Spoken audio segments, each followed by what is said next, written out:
Exercise is a very big part of my life. I think, most days I try and get out and do some exercise, whether it's going to the gym, going out running. Running's always a good one to do because it takes your mind away from a lot of things. You go into this sort of different place. Just setting aside some time to work on your assignments or even just work on revising, that's something that I really enjoy. Doing that sort of thing. I've always found that it's a hard balance between the exercise and the study. Studying always is very important, and I've gotten bogged down recently. I did struggle to keep up with the running and the gym work at some stage because I just was getting so far behind in work. Definitely struggled with that, and getting past that barrier, it can be very tough. It is hard trying to pull yourself away from study because at the end of the day you've got a goal of trying to achieve something and get to a certain point in your career. I know that's always going to be a factor, but you're always going to keep that work-life balance. And I'm still struggling, but I've tried my hardest to try and keep on top of the exercise, on top of the work. It's a hard balance, and I've got to try and find that at some stage.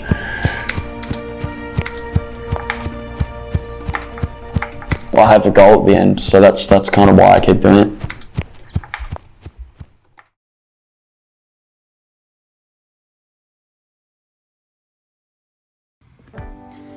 For my video portrait, the biggest challenge for me was the organisational side of the project.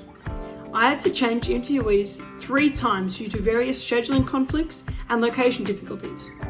Each time I changed interviewees, that also meant I had to replan my questions, replan my shots, replan the overall story and feel of the interview. This also meant letting go of previous ideas that I thought were really good for the sake of producing one coherent story for the interview. This also put a lot of time pressure on the project, as due to these conflicts I couldn't actually get filming until the Friday before the interview was due. This meant that the filming process had to be efficient and that I had to allocate myself enough time to edit, enough time to plan, experiment and edit my shots in those couple of days before I had to submit. I also had to organise the camera equipment, which meant on the Friday before filming I had to go into the city and secure the camera, come home and then figure out how to use it to make sure that when I was filming everything went smoothly and as planned.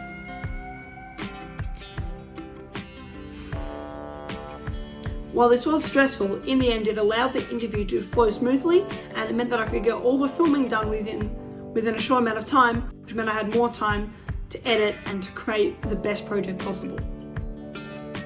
In the final edit, the most successful part of the project was how well the audio managed to seamlessly integrate into the video to help enhance the messages of the video. In the video, the whole premise was the 2 conflicting sides of my interviewee, and so I wanted the audio to help express this. To do this, I recorded some audio of him running along the grass and the audio that was captured using the B-roll footage, and I cleaned those up and then managed to create a soundscape out of those using some effects found in Adobe Audition. In the end, I think this really enhanced the final product as it added another layer to the film without overpowering and becoming the main focus. In terms of the creative possibilities, for this I wanted to make sure that my questions gave the best possible chance to receive as much information as possible and to be as broad as possible, while still ensuring that the answers would be relevant and on topic, so that I had a lot of footage to use and that I could craft the story in any way I wanted to go once I decided to start editing. After reading the snippet of directing the documentary, I wanted to work out how to frame my questions so that they were direct and unambiguous. Even while the interview was happening, I knew that I had enough information to craft that story, and I even picked out a couple of key lines that I could use to help drive the story forward while we were filming, which was great because it meant that come editing time, I was able to just pick those parts and craft the coherent story of the film together. I also wanted to make sure that my B-roll footage was engaging enough, but not so distracting from the final film, and that it was able to be woven seamlessly to enhance the interview, which is why all of the shots I took were simple and they were very sparsely woven throughout the final film. I also learned how to seamlessly export the audio from Premiere Pro to Adobe Audition so that I could craft the fine details of the audio to create my soundscapes.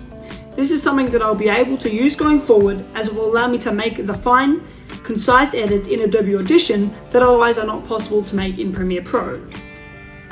One core lesson that I've learned throughout this film is to always have a backup plan. Things will go wrong, plans will change, so it's important to be able to adapt and be flexible with your ideas and to not get too attached. This is something that I'll be able to take forward with me, as it will allow me to be optimistic and ensure that the media I produce is the best that it possibly can be.